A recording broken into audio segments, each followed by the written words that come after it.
Se você é católico, provavelmente já ouviu alguém dizer que fez a Quaresma de São Miguel Arcanjo e alcançou muitas graças. Talvez até conheça pessoas que testemunham conversões, libertações de vício, fortalecimento da fé ou que tiveram a vida de oração completamente transformada depois desses 40 dias. Mas você sabe como surgiu essa devoção e por que ela está ligada justamente a São Miguel Arcanjo?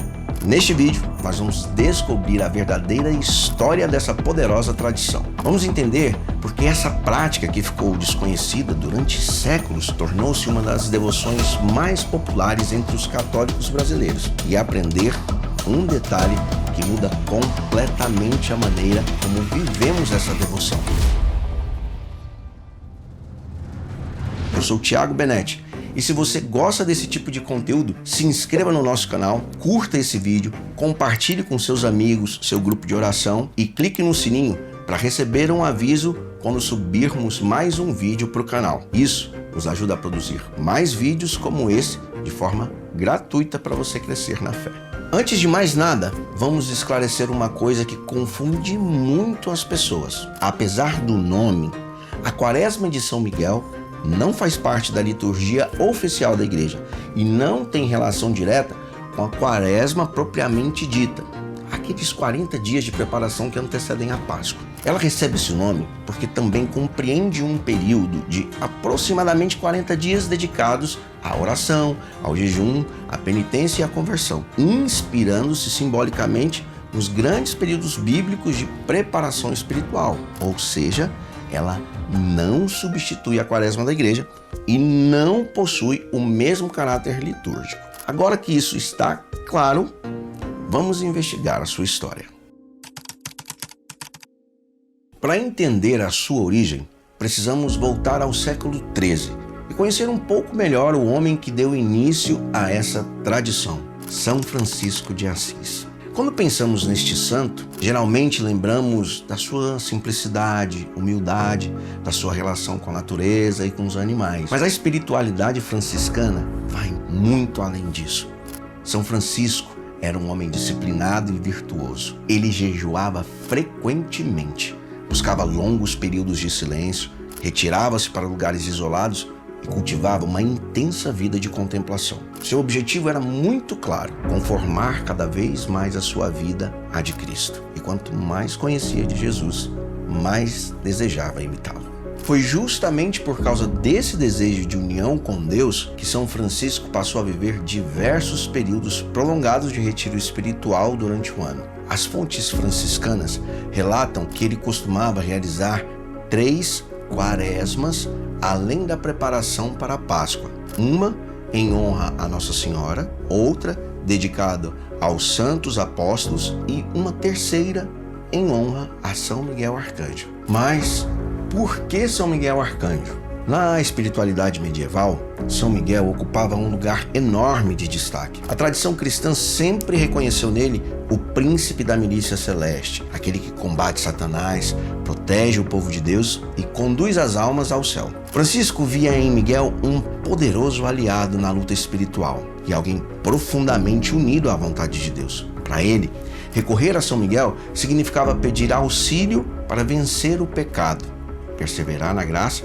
e permanecer fiel até o fim da vida. Essa devoção marcou profundamente a sua espiritualidade e explica por que escolheu justamente esse arcanjo como patrono de um dos seus mais importantes períodos de retiro. Existe também um cenário muito importante nessa história: o Monte Alverne.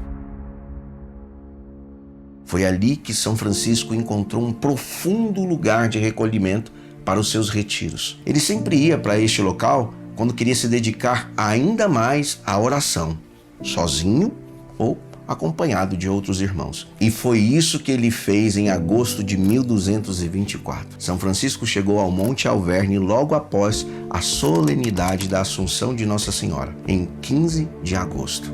Seu propósito era viver 40 dias de intensa oração, encerrando o retiro no dia 29 de setembro, a festa de São Miguel Arcanjo. Hoje, a liturgia comemora nesse mesmo dia os 3 arcanjos, Miguel, Gabriel e Rafael. Mas na época de São Francisco, A celebração era dedicada apenas a São Miguel. E é exatamente neste ponto que a história ganha um rumo inesperado. Durante aquele período, a união de São Francisco com Cristo tornou-se tão profunda que Deus lhe concedeu uma graça absolutamente excepcional. E foi justamente esse acontecimento que acabou transformando a Quaresma de São Miguel uma das devoções mais conhecidas da Igreja. As biografias franciscanas contam como ele passava longas horas em oração, alternando momentos de contemplação silenciosa, jejum e meditação sobre a paixão de Cristo. Ele queria amar a Cristo como Cristo havia amado a humanidade. E é justamente esse detalhe que explica tudo o que aconteceu depois. Segundo a legenda maior de São Boaventura, quando se aproximava a festa da exaltação da Santa Cruz, celebrada em 14 de setembro, Francisco teve uma visão magnífica. Enquanto rezava sozinho, numa das encostas do Monte Alverne, apareceu-lhe um serafim de 6 asas. Isso, por si só, já é algo extraordinário, mas havia algo ainda mais surpreendente. O serafim possuía a forma de Cristo crucificado. Era uma imagem ao mesmo tempo gloriosa e dolorosa que unia a majestade dos anjos ao mistério da cruz. Depois dessa visão, aconteceu aquilo que tornaria São Francisco uma figura absolutamente singular na história da Igreja. Em seu corpo começaram a aparecer as marcas correspondentes às 5 chagas de Cristo, nas mãos, nos pés e no lado. A tradição cristã passou a chamar essas marcas de estigmas. Pela primeira vez na história documentada da Igreja, um santo recebia de maneira visível os sinais da paixão do Senhor. Esse episódio marcou definitivamente a história da ordem franciscana. Tudo isso mostra o verdadeiro significado da Quaresma de São Miguel, nos ajudar a amar mais profundamente o crucificado. Mas existe uma curiosidade histórica que muita gente desconhece. Embora hoje a Quaresma de São Miguel seja rezada por milhões de católicos, durante muitos séculos ela permaneceu praticamente restrita ao ambiente franciscano. Não há registro de que essa devoção tenha se espalhado pela cristandade medieval. Pelo contrário, ela era vivida principalmente pelos frades menores, pelas clarissas, pelos membros da ordem franciscana secular e por alguns mosteiros influenciados pela espiritualidade de São Francisco. Mas, afinal, como a Quaresma de São Miguel deve ser vivida hoje? Bom, é claro que não existe apenas uma resposta certa para essa pergunta. Ao longo do tempo, diferentes comunidades elaboraram esquemas próprios da oração e quase todos inspirados na tradição franciscana. Em geral, a prática começa em 15 de agosto, solenidade da Assunção de Nossa Senhora, e termina em 29 de setembro, festa dos Santos Arcanjos. Como os domingos são sempre dias de celebração da ressurreição do Senhor e não possuem caráter penitencial, eles normalmente não entram na contagem. Daí, os 40 dias que dão nome à devoção. Embora existam pequenas diferenças entre os diversos roteiros, alguns elementos aparecem com mais frequência. Costuma-se preparar um pequeno espaço da oração com uma imagem de São Miguel e, se possível, uma vela benta acesa durante esse momento da oração, recordando que Cristo é a verdadeira luz do mundo. Em seguida, faz o sinal da cruz, apresenta-se a intenção da Quaresma e rezam-se as orações escolhidas.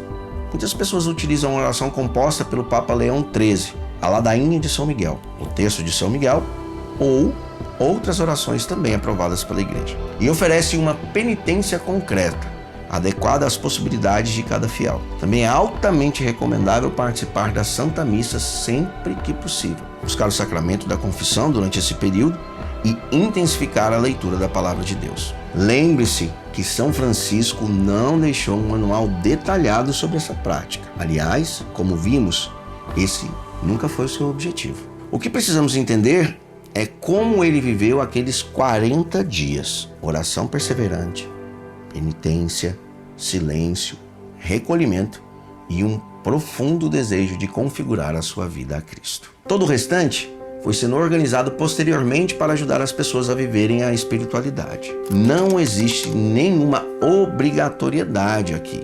Também é importante compreender o que são os frutos esperados dessa devoção. Em muitos testemunhos, encontramos relatos de graças impressionantes, mas nós nunca podemos perder de vista que cada experiência é única e que o objetivo deve ser sempre o mesmo: aumentar a intimidade e a amizade com Deus. Se graças extraordinárias acontecerem, Deus seja louvado por isso. Mas o maior milagre continua sendo aquele que acontece silenciosamente dentro da alma. Talvez isso explique porque a devoção continua crescendo ano após ano. Vivemos numa época marcada pela pressa, pelo excesso de informações e pela dificuldade de cultivar momentos de silêncio. A Quaresma de São Miguel propõe justamente o contrário. Durante 40 dias, o fiel é convidado a desacelerar, organizar a sua vida espiritual, criar uma rotina diária de oração e recordar que existe uma batalha muito mais profunda do que aquelas que enfrentamos no trabalho, nas redes sociais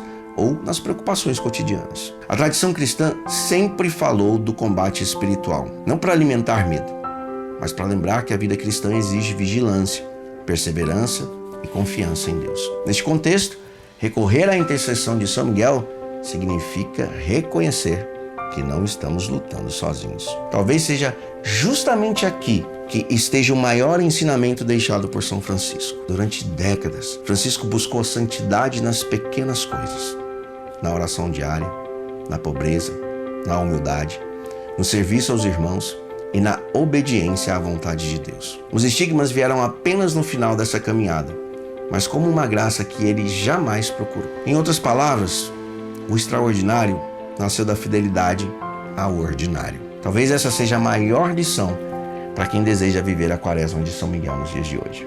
No fim das contas, a história dessa devoção é muito menos a história de um conjunto de orações e muito mais a história de um coração apaixonado por Cristo. A história de um homem que buscava apenas amar mais profundamente ao Senhor.